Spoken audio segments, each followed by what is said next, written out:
Today, I'm gonna be interviewing one of the richest 24-year-olds in the entire world, and his name, who am I here with today? Aiden Ross. How did you get rich? I've made millions of dollars off of just live streaming. What was the most amount of money that you made in a single year? Well, how about you take a guess? $30 million. A little bit more. So today I flew out here to Miami at his newly bought $25 million mansion, the most expensive house in the county that we're standing in right now, to ask him one question: how can somebody become a multi-millionaire in today's world? Guys, there's three really golden rules. And listen, number one is the most emphasized one. This video is about to be insane, so stay tuned from start to finish. With that being said, let's get this video on the way.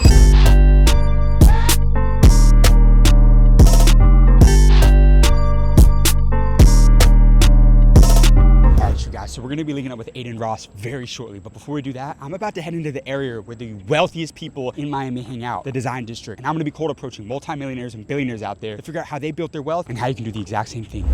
Excuse me, sir. How did you get rich? How did you get rich?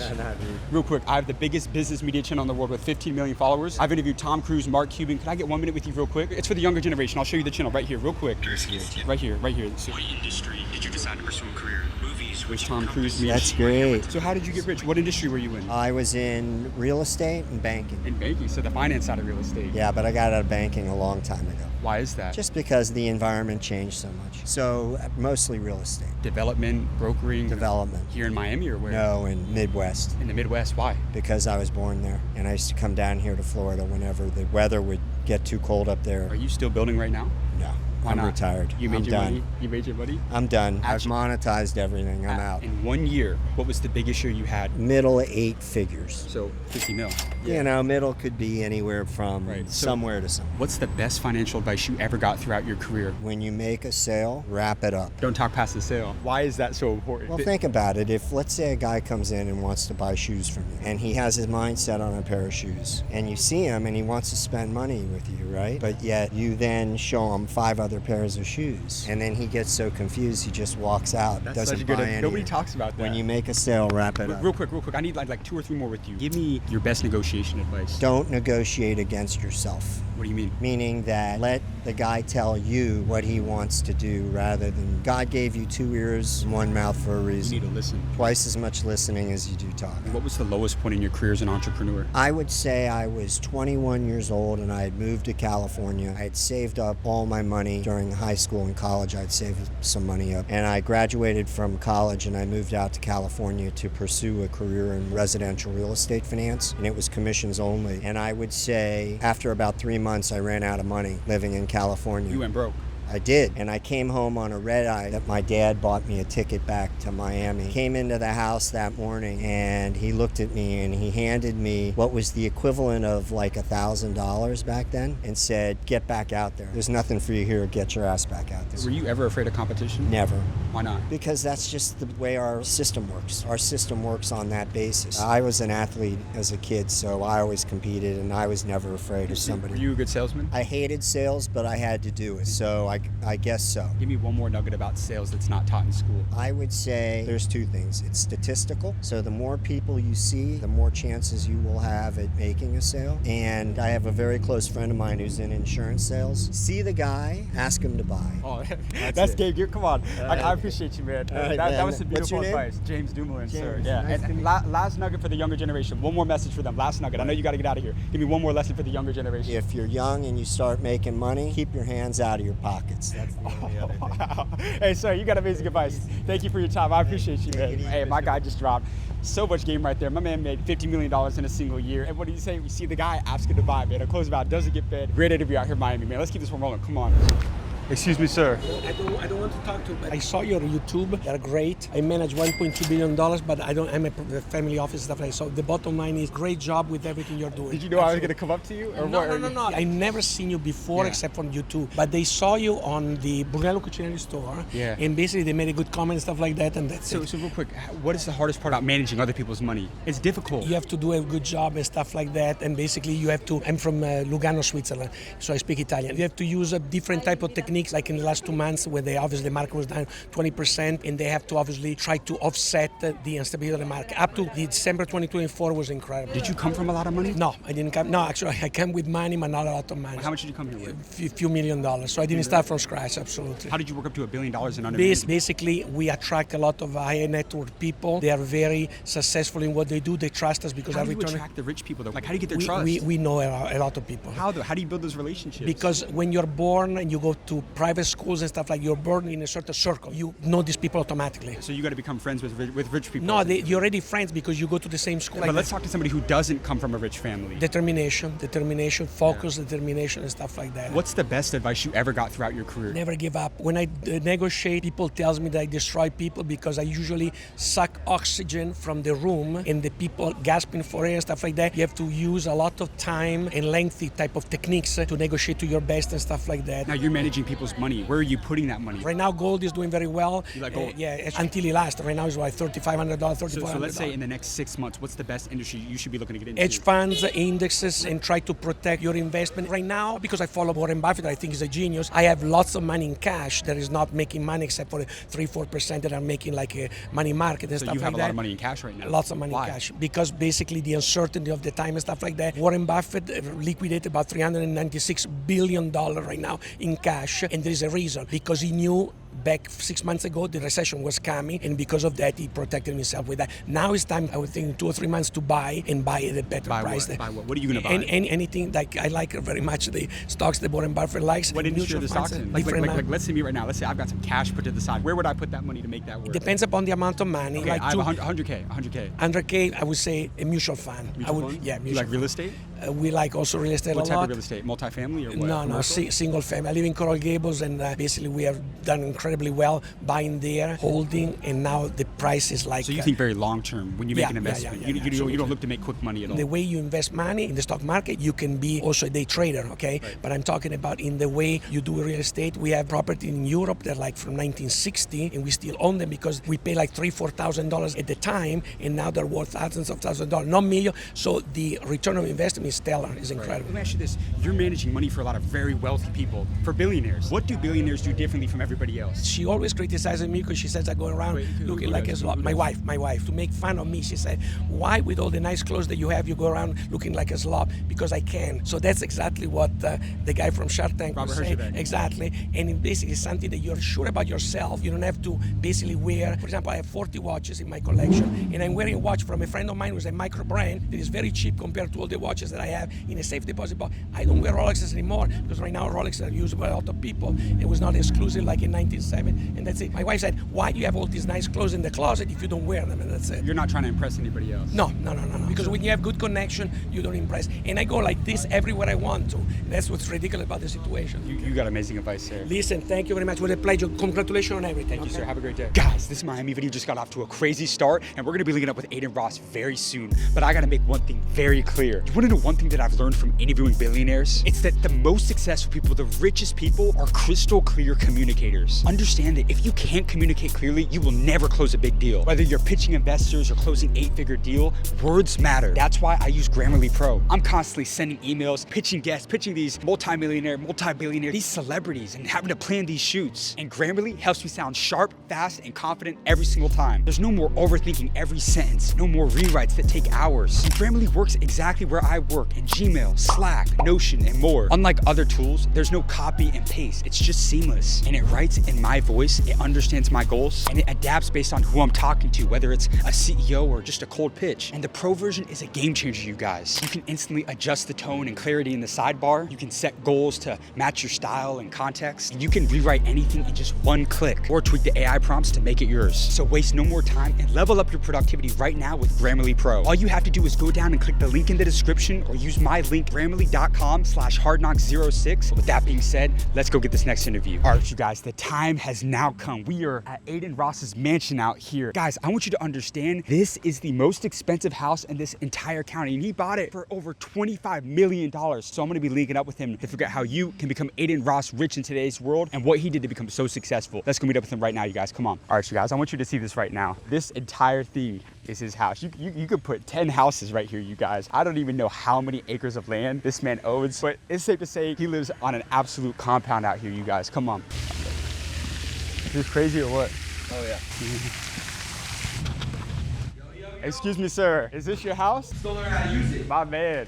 This is my house. Hey, this place is incredible, man. It's great to meet you, Pleasure bro. to meet you, Seriously, man. I'm a big fan of what you got going on, everything in this channel, inspiring people, inspiring myself. So just wants to give you your flowers. You're amazing. You guys are absolutely amazing. I appreciate that, man. It means a lot. Thank you. Thank you for having us out, man. I mean, place is incredible. Glad you like it. We're gonna drop some gems for the young guys today to figure out how they can get a $25 million house. Let's go. Let's go through it. Let's do it. You gonna make it happen? Gotta make it happen. Who am I here with today? My name is Aiden Ross. Nice to meet you guys watching. For those that don't know, how did you make your millions? I made my millions playing video games for a very long time, kind of building up the streaming space, kind of creating, people say what streaming is today. Did you have anybody that doubted you early on? Oh, my own family. My own family used to doubt me. I remember my parents were very big on me going to school, becoming a lawyer, an accountant, or something in mind, like with a suit and tie. But yeah, you know, everyone. My father actually believed me very early when my internet was getting declined when I was younger to get the best streaming internet. I just remember that he was always there to swipe his card and help me out when I needed it. So my dad always believed in it. He would get complaint from the neighbors and all this stuff, and he's still the same as he was 5-6 years ago when I came up. Have you ever been fucked over in business? All the time. I think it happens to most people until you finally know your self-worth and what you bring to the table. And I think that if you can remember who you are and have your self-worth to the highest it can possibly be, I think it prevents you from that. Because once you realize that you're the main character in your life, once you protect yourself, and once you learn kind of how everyone out in this industry has no heart, that's when you kind of can learn how to play that game as well. Now, you've been at the table with some heavy hitters, closing massive multi-million dollar deals. What's your best negotiation advice for anybody in business? The best negotiation advice for anyone in business is not being scared to walk away. You know, when you kind of drop that fear and it's more like, oh, it's either this happens my way or we walk away. I think that'll definitely help. Realize that very early, because a lot of people bluff in business. I mean, it's just what you do. It's a business game. It's politics. You got to kind of be fake and play both sides. The person with the most leverage is the one most willing to walk away. 100%. Did you walk away from a lot of money? Of course. I've missed out on several million-dollar opportunities involving deals and involving my own stuff that I've created. But hey, for what you may miss, there's gonna be a whole nother path you've never even seen before. Now I'm getting brand deals, offers, all types of business conversations that I've never had. And it's all from kind of standing your ground and being you and just not changing up for anyone but yourself. So throughout your career, what was the most amount of money that you made in a single year? Ooh, I don't know. What does Google say?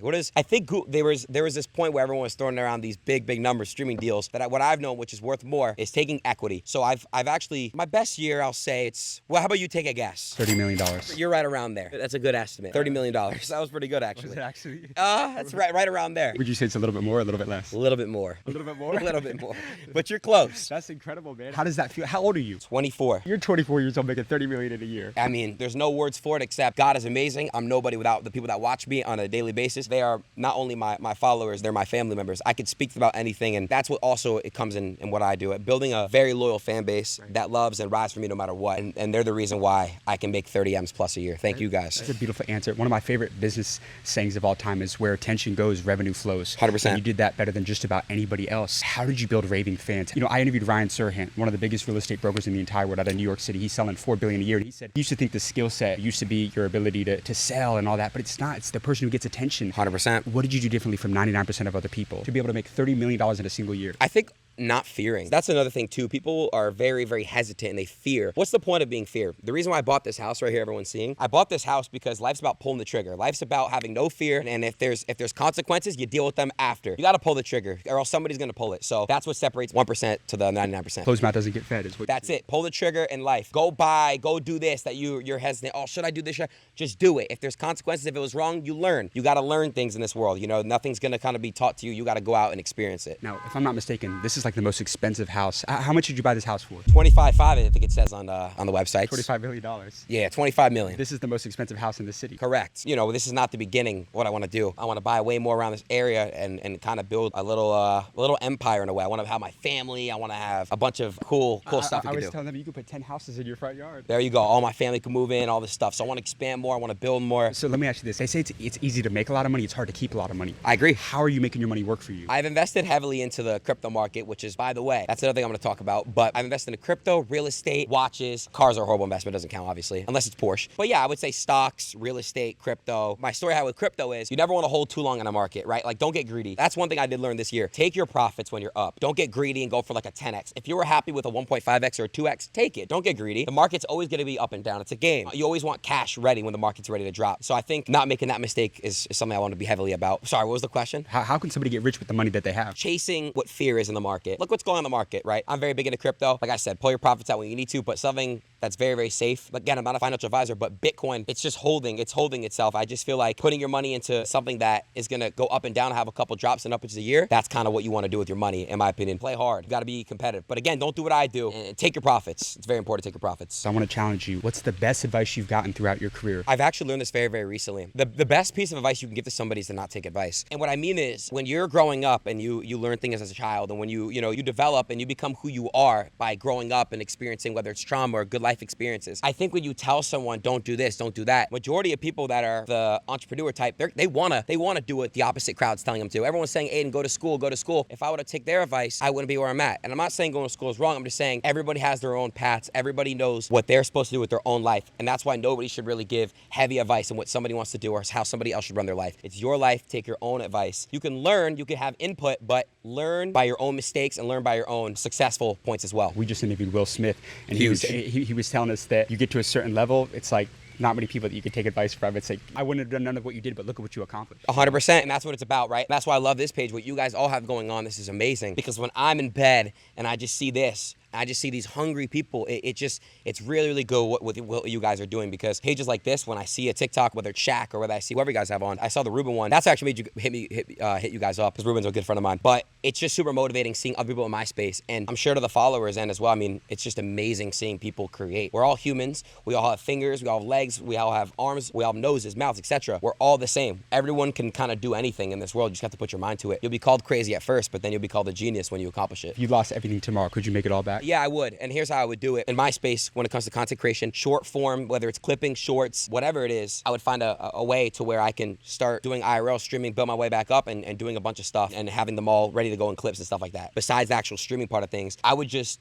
make sure my mentality was never just worried about what I'm gonna do. You kind of just have to wake up every day and just kind of want to do without anxiety. You got to have your overconfidence in this world. And I think that would help me get to where I'm at a lot sooner as well. Because I feel like when you're coming up, you really do have to have the utmost confidence in myself. In the beginning, I had a very bad anxiety. So how did you ultimately find that self-belief to go make tens of millions of dollars? Self-belief just comes from literally just having no plan B. And I know it sounds crazy, and I just never had a plan B. It was always just I had to wake up. Whether I felt anxious or felt like shit, I had to wake up and do what I had to do. We always like to say that believing that you can is more profitable than believing that you can't. Exactly, 100%. You got to just believe. It might sound crazy, like I said, but then when you accomplish it, where you get to where you need to get, you'll be a genius. And that's just how the world works. So you mentioned a little bit earlier, I want to tap back into, you talked about having equity. How important has ownership been for you? Oh, I have ownership for one of the biggest streaming platforms, Kick, and it's amazing. I mean, when you have equity, it's kind of like, it doesn't really necessarily matter about the quick cash. You could build up a company that could sell for billions of dollars like I am with Kick, and my percent will be worth a lot of money one day. When it comes to equity, that's the real control. That's the real wealth. It's very cool to take these cash deals in the beginning, 100%, but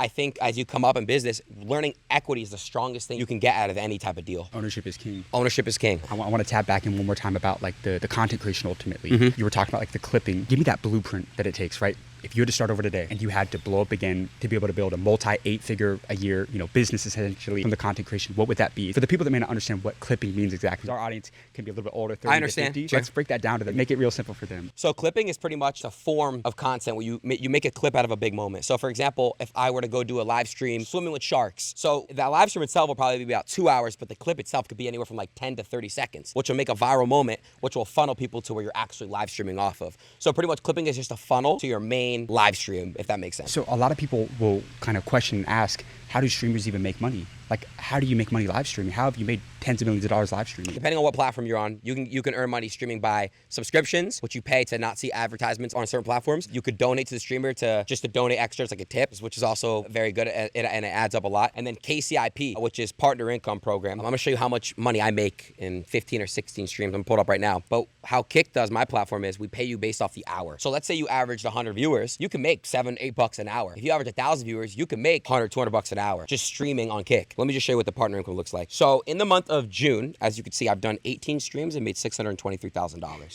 that's not including whatever else I have going on. But I could show you too. So this is June. Total paid streams, $623,000 in June. In June alone. If I stream 30 days, I can make way more. It's huge. And your last message to the younger generation: how can somebody become a multi-millionaire in today's world? They want to get Aiden Ross rich in today's world. How can they get wealthy? Guys, there's three really golden rules. And listen, number one is the most emphasized one. Remember, guys, it takes a lot of luck to become a streamer. I've been doing it for a long time before anyone really knew who I was, on and off for 10 years. But my message to you guys is, please, you might sound crazy at the beginning of whatever you got going on, but I promise you, and I emphasize this, when you make it for yourself in this world, it's gonna feel amazing, and you're not gonna be crazy anymore. You'll be called a genius by your peers and your family, etc. Just please believe in yourself as well. Number one, right now, focus on something for a year. You could be working at the same time. You could be working a regular job, but focus on something for a year. When you're not working, you're doing this, and I guarantee you'll see results in whatever you guys have going on. And it's best of luck to you guys. I pray I get to meet all of you, and I pray that all of you guys can make big purchases like this. I know you all can. Manifestation is so real. Guys, that's a wrap on today's video. I need you guys to like and subscribe for amazing content every week, because nobody else is doing this, you guys. We just interviewed one of the most renowned streamers in the entire world, one of the biggest content creators on the planet, Aiden Ross. Guys, like, subscribe, and if you are not a member yet, guys, go down and click the link in the description of this video to join the #1 community for business owners in the entire world. It's the School of Mentors, and I give you direct access to the multi-millionaires and billionaires I interview every week here on this channel, only at the School of Hard Knocks. I can't wait to see you guys in the next video.